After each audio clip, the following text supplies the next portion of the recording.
Alors voici la dernière partie de cette matinée avec un thème de discussion un peu provocateur bien évidemment, comme dans chaque intervention de ce matin, il y avait de la provocation mais aussi de la connaissance et on va essayer d'avancer sur ce sujet. Donc le thème de cette petite table ronde c'est que veut dire vin à forte personnalité et que représente-t-il aujourd'hui dans cette émergence de vin, que représente-t-il dans le marché? Alors, je vais présenter déjà rapidement nos participants.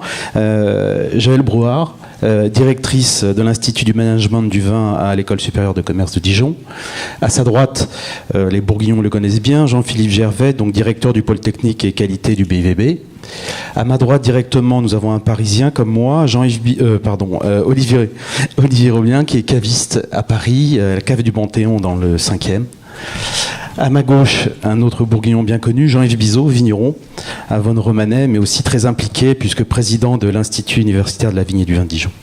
À sa gauche, Antoine Laurier, un second Antoine, bonjour, acheteur en vin pour l'hypermarché Cora à Auxerre, une grande surface très impliquée dans les vins de Bourgogne. Et à l'extrême gauche, vous n'y voyez aucune allusion, Serge Volikov, historien, directeur de la maintenant célèbre et très d'actualité Maison de la Science de l'Homme de Dijon.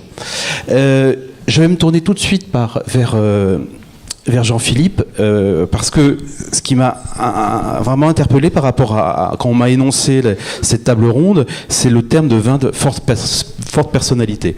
Je suis dans le monde de la presse, je la lis, c'est un terme que je n'ai pas souvent vu, et je me dis c'est vrai qu'il est assez intéressant parce que c'est un nouveau concept, on va employer un grand mot, mais surtout d'où vient-il et comment la Bourgogne, et je trouve ça très intéressant que ce terme émerge en Bourgogne, comment vous est venue l'idée de vous interpeller sur ce type de vin? Alors tout d'abord, excusez un petit peu ma voix, on va mettre ça sur le compte du grand courant d'air d'idées nouvelles qui souffle depuis le début de la matinée, qui est vraiment très très riche et très prometteur. On aurait pu dire effectivement vin alternatif, on aurait pu dire vin de défricheur sensoriel, je sais pas. La réflexion en tout cas a été posée de façon avec un caractère très officiel, puisque c'était dans le cadre d'une assemblée générale de l'interprofession en juin de 2008, où a été posée très clairement la question de ces vins réalisés par des producteurs très engagés. Donc c'est pour ça que je parle de termes de défricheurs sensoriels, semble-t-il en toute possession de leurs moyens intellectuels, physiques et de maîtrise des outils techniques, et qui proposent des illustrations, quelque chose entre finalement une intersection entre le territoire et l'homme, une expression sensorielle, et qui se retrouvait mélangée dont les vins se retrouvaient mélangés avec d'autres, dont on pouvait là très clairement se poser la question de leur existence en termes de vin sur une analyse basique de défaut. Alors on s'est dit, voilà, comment est-ce qu'on peut gérer ce problème-là? On a des grands vins, des vins qui existent à la fois par leurs caractéristiques sensorielles et leur grande valeur ajoutée, et comment est-ce qu'on peut les prendre en compte finalement pour illustrer cette diversité dans une Bourgogne dont on sait que la durabilité est également associée à cette notion de diversité sensorielle. Alors c'est là que la question a été posée, et ensuite elle a été reprise et intégrée dans le plan Amplitude 2015 en disant que une Bourgogne durable se devait de mieux comprendre la place de ces vins en termes de marché, et également en termes de contrôle qualité-produit, puisque la question s'était posée de façon dure pour ces producteurs-là à l'époque. Donc c'est toute la question de la taille de la boîte, et est-ce que finalement, jusqu'où va-t-on? C'était le sujet de traité tout à l'heure par notre ami Jean-Yves Le Fur, sur la question de l'appartenance ou pas au sein d'une ODG, au sein d'une appellation d'origine, ou jusqu'où va-t-on dans la diversité sensorielle? Alors, je ne vais pas poser à tous les participants quelle est pour eux la définition d'un vin de forte personnalité. Je vais la poser seulement à une seule personne, le plus représentatif, on va dire, celui qui est capable de le faire, puisqu'il peut en faire, c'est un vigneron. Pour un vigneron, quand on vous parle de vin de forte personnalité, qu'est-ce que ça veut dire pour vous? Est-ce que déjà pour vous, il y a une définition? Alors, la définition du vin à forte personnalité, Jean-Philippe vient de la présenter, c'est quand même le résultat d'une réflexion qui est menée quand même depuis quelques années, notamment liée aux dégustations après la mise en bouteille.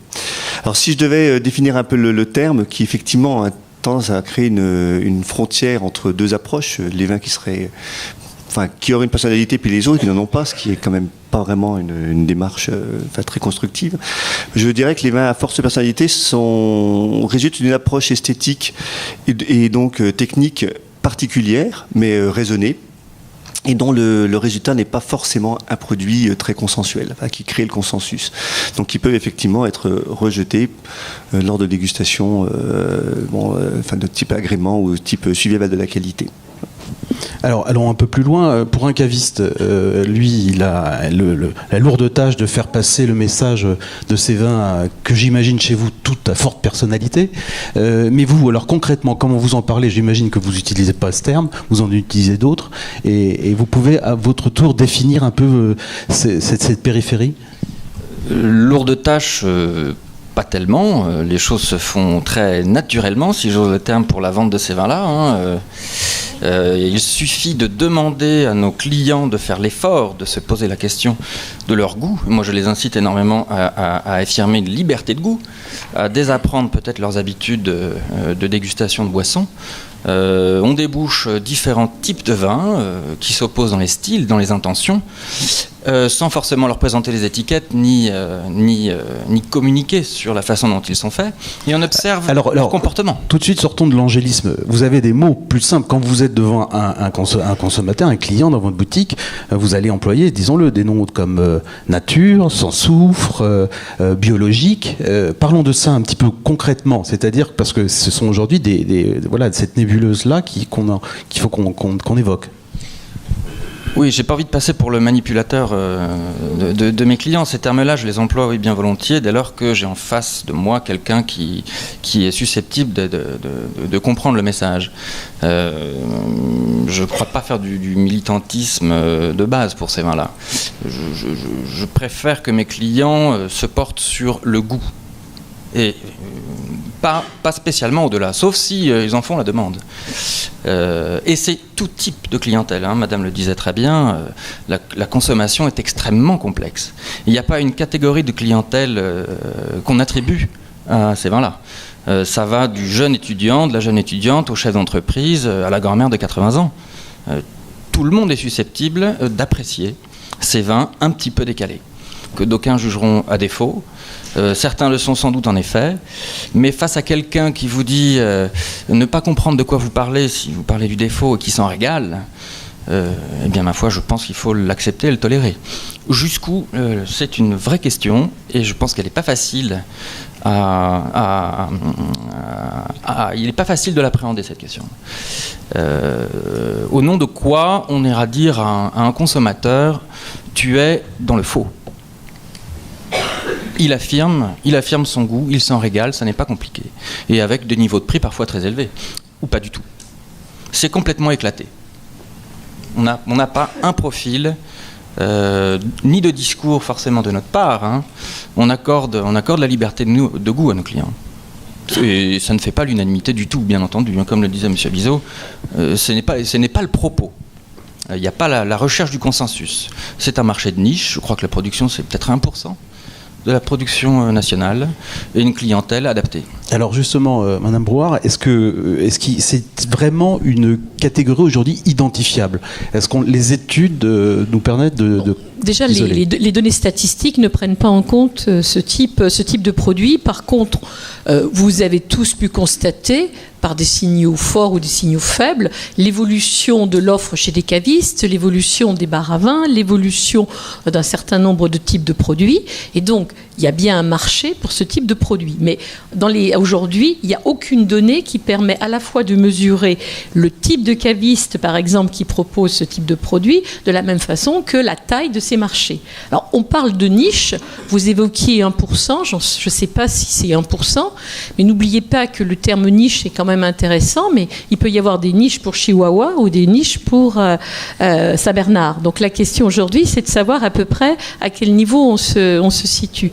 Et je crois qu'on est vraiment sur des marchés qui sont en train de se développer, parce que le consommateur de vin, il n'est pas que consommateur de vin, il consomme aussi d'autres produits. Et la démarche qu'il a dans le vin est aussi une démarche qu'il a sur d'autres catégories. Il recherche de la diversité, et également un phénomène, et dans le mot, vous parliez de personnalité, il y a quand même le nom de personne.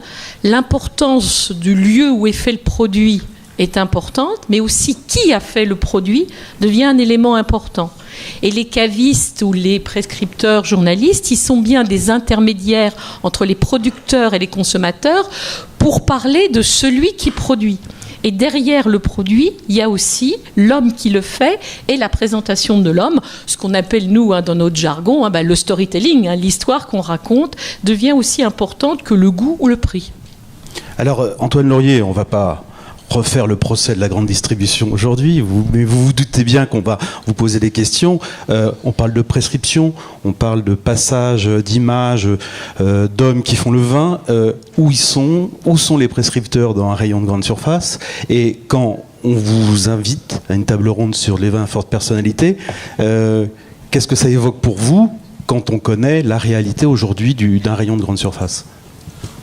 Pour moi, ça évoque simplement le vigneron.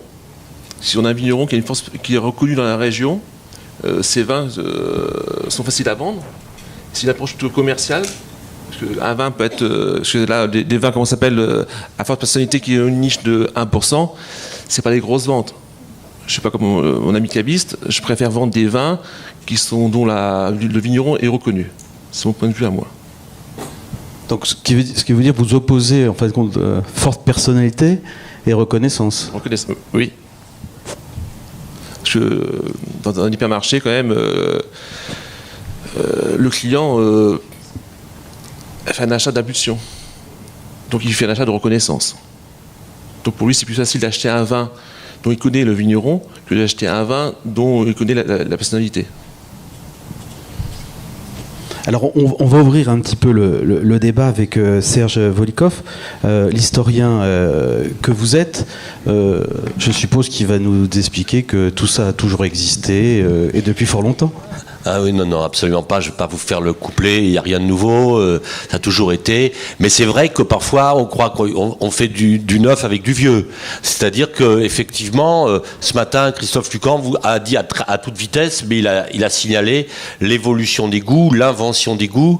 Moi, ce que je voudrais dire, c'est pas d'un simple point de vue d'historien, mais en sciences humaines et sociales, Marion de Mossier faisait remarquer qu'on ne peut pas actuellement séparer les modes de consommation, le rapport au vin, et Joël Boire aussi, il évoquait, en faisant l'économie du contexte économique, social, démographique du monde actuel. Le problème est de savoir quand ça a changé, qu'est-ce qui a changé, et jusqu'où ça change. Par exemple, on a évoqué, Marion évoquait sa consommation personnelle. C'est intéressant. La consommation personnelle, sauf que c'est un phénomène qui n'est pas que personnel, c'est un phénomène général. Et que, par exemple, le fait que la consommation de vin en France ait baissé historiquement, ça soit retourné depuis le milieu des années 60 et diminué de plus de moitié en moins de 50 ans, est une donnée extrêmement lourde. Et le fait que pendant un siècle et demi, on ait eu une montée constante de la consommation du vin est aussi une donnée constante. C'est-à-dire que la personnalité des vins, la différenciation, la diversité ne se fait pas dans le même contexte quand on est en diminution de la consommation des vins ou en augmentation de la consommation du vin. Mais cela dit, si on regarde de plus près, on s'aperçoit que, en fait, il y a du quantitatif et du qualitatif qui fait qu'on ne peut pas s'en tenir là. C'est-à-dire qu'on consomme, souvent on le dit, on consomme moins, mais plutôt mieux. Et donc cette question du mieux, qu'est-ce que ça veut dire à une époque où il y a une partie de la population qui a un niveau de vie qui est précarisé, qui est dans des situations économiques considérablement dégradées, ou qui sont en train de se dégrader. Parce que là, on a quelque chose qui est... Et les vignerons le ressentent souvent de manière un peu décalée. Le contexte économique lourd peut peser parfois de façon différée. Et on sait que dans des régions... C'est pour ça que j'ai bien aimé quand...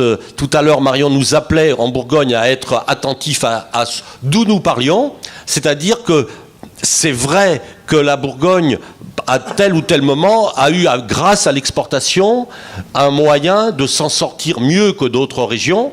Mais moi, je dirais que pour l'histoire du vin en France, c'est pas seulement pour la Bourgogne, c'est très important qu'en France, on connaisse les vins qui sont produits en France.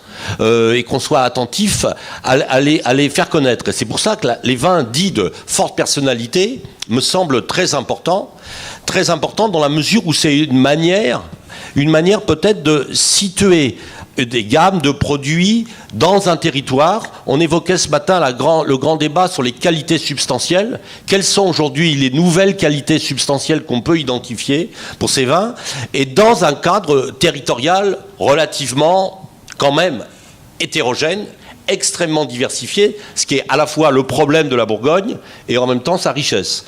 Et on sait que c'est à l'étranger, on ne pense pas qu'un vin qui se réfère à la Bourgogne a une faible personnalité, alors que parfois en France, et surtout en Bourgogne, quand un vin est de Bourgogne et seulement de Bourgogne, par définition, on pense qu'il n'a pas de personnalité. Alors justement, je me tourne vers le viticulteur. La personnalité, c'est parce que c'est une réaction. On décide de partir vers une voie en réaction par rapport à une production ambiante qu'on trouve justement un déficit de qualité ou de personnalité dans les vins ambiants. Ou peut-être pas forcément de qualité, mais on va dire un manque esthétique. Bon, par rapport au... Attendez, un manque esthétique. Faut expliquer un peu. Non, mais justement, je vais expliquer maintenant. C'est vrai que si l'on parle, on a mis le focus aujourd'hui sur les vins, on va dire dits nature, parce que c'est vrai que aujourd'hui la question se pose pour eux. Mais il y a 30 ans, c'était un autre type de vinification. C'était les vins issus de la macération sulfitique qui ont posé problème. De manière moins radicale, parce que la dégustation ne se posait pas au même moment. Mais de toute façon, c'était aussi des vins à personnalité au moment où ils ont émergé. Aujourd'hui, c'est une technique qui a fait un peu marche arrière, mais qui est vraiment admise. Voilà. Donc, effectivement, les gens qui sont partis sur cette approche-là il y a une trentaine d'années, comme ceux qui sont partis sur des vins nature aujourd'hui, parce qu'effectivement, il y avait une satisfaction esthétique qu'ils ne trouvaient pas forcément dans les vins qui sont proposés aujourd'hui dans la gamme. Donc ça part bien d'une recherche pour aboutir à une technique. C'est pas un rêve qu'on élabore à partir seulement un parti pris technique. Au départ, il y a quelque chose, une recherche esthétique.